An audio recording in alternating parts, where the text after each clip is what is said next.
জয় শ্রী গণেশ। আজকে গণেশ চতুর্দশী। আমিও ছোট্ট করে পুজো করেছি। আমার ঘরে লক্ষ্মী গণেশ আছে। এটা কিন্তু অনেক পুরনো ধনলক্ষ্মী নাম, তোমরা আগে শুনেছ। সবাই ঘরে ঘরে ধনলক্ষ্মী রাখতো। সেই ধনলক্ষ্মী আস্তে আস্তে আমার ঘরে কখন লক্ষ্মী গণেশ বড় বড় হয়ে গেছে।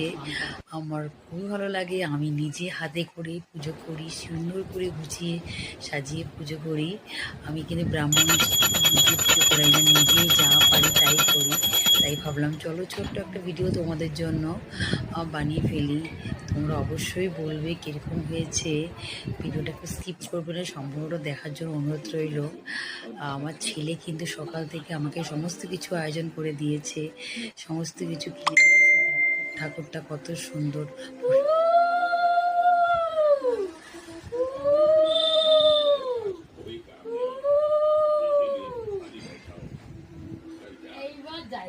জয় গণপতি বাপ্পা মোরিয়া, গণপতি বাপ্পা মোরিয়া।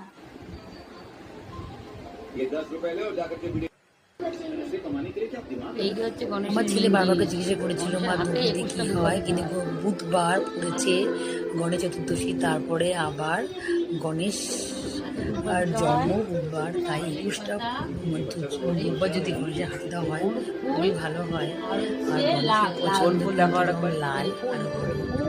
তাই দেখো আমার ছেলে ধুতি এনেছে, দেখো কি কালারের, অরেঞ্জ কালারের। ওর ভালো লেগেছে, ও এনেছে, তাতেই আমি খুশি।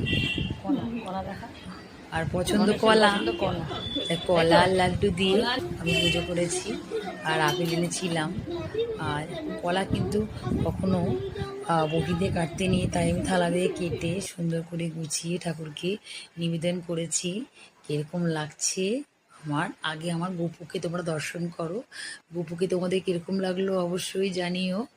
দেখো কি মিষ্টি আমার গোপুটা। আর আমার দেখো গণপতিজিকে দেখো। জয় শ্রী গণেশ। কীরকম লাগলো আমার এই ছোট্ট ভিডিওটা অবশ্যই বন্ধুরা কমেন্টে জানিও। আবার আসবো নতুন কোনো ভিডিও নিয়ে। ততক্ষণ তোমরা কিন্তু আমার পাশে থেকো, সাথে থেকো। আর আমার চ্যানেলটা সাবস্ক্রাইব করতে ভুলো না। ফেসবুকে থেকে ফলো অবশ্যই করো। Tata bye.